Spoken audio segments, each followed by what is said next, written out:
শীতকাল মানে সে গরম গরম সেদ্ধ বাটা পোড়া ভীষণ খেতে ভালো লাগে। আর এখানে দেখো সকালবেলা তাই আমি করেছিলাম হচ্ছে এই শীতে প্রথম কিন্তু বেগুন পোড়া খেয়েছি আজকে আমরা। তো বেশ কয়েকদিন ধরে মন করছিল, তার জন্য সকালবেলা বেগুন পোড়া ধনেপাতা বাটা, তো সেটা তোমাদের সঙ্গে শেয়ার করা হয়নি। এটা কিন্তু দুপুরবেলা। তো দুপুরবেলা বাঁধাকপির ঘন্ট করেছি, তো নিরামিষই, তো ভীষণ ভালো লাগে। আর বাঁধাকপিটাও বেশ ভালোই ছিল। আর শীতের সবজি মানেই তো ফুলকপি বাঁধাকপি থাকবেই, মটরশুঁটি এসবই। আর এদিকে দেখো বাঁধাকপিটা করে নিলাম আমি, আর ভাবছি যে রাতে আমি রুটি করবো। এই বাঁধাকপি দিয়ে রুটি খেতে কিন্তু ভীষণ ভালো লাগে। তো আমি বাঁধাকপিটা করে নিলাম, ভাবছিলাম মসুর ডাল করব, কিন্তু ডাল আমি সেদ্ধ করেছি, মানে কাঁচা, মানে ডালটাকে সেদ্ধ করেছি ফোড়ন ছাড়া।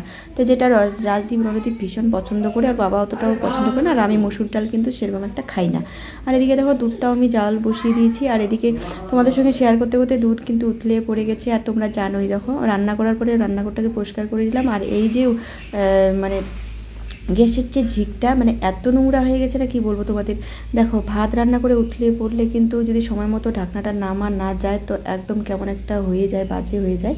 আর দুধ জাল দিলে কিন্তু তার থেকেও বেশি খারাপ হয়। তো দুধ উঠলে পড়ে গেছে, আর ওটা দেখো পুড়ে যায়, গন্ধ বার হয়। তো উনুনের ঝিকটা যে মানে গ্যাসের, ওটাও কিন্তু নষ্ট হয়ে যায়। তো ভাবলাম পরে ওটা আমি মেজে পরিষ্কার করে নেবো। আর এই দেখো মিষ্টি আলুর শাক। তো মিষ্টি আলুর শাকটা এই ডগাগুলো আছে না, আমি এগুলো হচ্ছে মাটিতে বুনে দিব। আর কচি কচি পাতা ছিল, আর অনেকগুলো ডগা ছিল, তো সেগুলো কিন্তু আমি পরিষ্কার করে ভিজে রেখে দিয়েছি।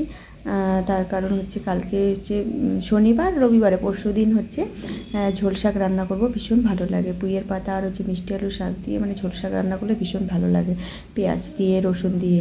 আর এদিকে দেখো রণদীপ স্কুলে গেছিলো, স্কুল থেকে নিয়ে আসলো দাদা, তো ওকে খাওয়াইয়ে দিচ্ছি। আর ও না 2 দিন ধরে ভাত খেতে যাচ্ছে না, তো অনেক কিছু বলে বলে ওকে আমি খাইয়ে দিচ্ছি। আর মোবাইলে চার্জ নেই, তো মোবাইলে তো তার জন্যই হচ্ছে ও মোবাইল ছাড়া ভাত খেতে চায় না একদমই। আর এই দেখো বিকেলবেলা ঘোরাঘুরি করতেছি। আর আজকে রাজদীপকে বলতেছি, দেখো শীত মানেই কিন্তু নিত্য নতুন ফুল গাছের বাহার আমাদের বাড়িতে থাকে, প্রত্যেকের বাড়িতে।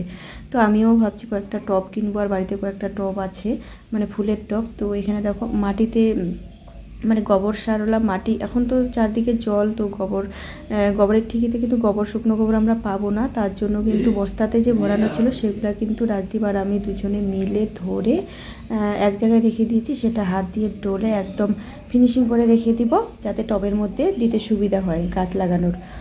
আর এদিকে দেখো রণদীপ রাস্তার মাঝখানে খেলছিল, তো বললাম বা এগুলো মানে রাইখে দে দিদির সঙ্গে এমনি দাঁড়িয়ে দাঁড়িয়ে খেল। তার কারণ এখন কিন্তু মশা ধরবে, বিকেল হচ্ছে যেহেতু, তো সেটাই ওকে বলতেছি। সমস্ত ও বলতেছে যে মা খেলনাগুলো তুমি নিয়ে যাও। তো আমি তাই খেলনাগুলোকে নিয়ে যাচ্ছি। ও যেখানে খেলনা নিয়ে যায় খেলে, আবার কি করে খেলনাগুলোকে ধুয়ে বাড়ি চলে আসে। হয়তো অনেক সময় বাড়ি নিয়ে আসে, কিন্তু এরকমই ও করে।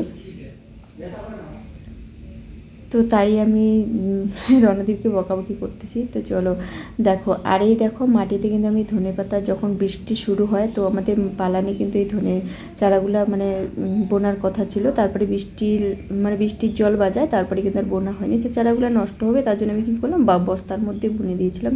মানে এত সুন্দর চারা হয়েছে না কি বলবো তোমাদের। আর এই দেখো এখানে 1 বস্তা দেওয়া হয়েছে, আর 1 বস্তা দিব।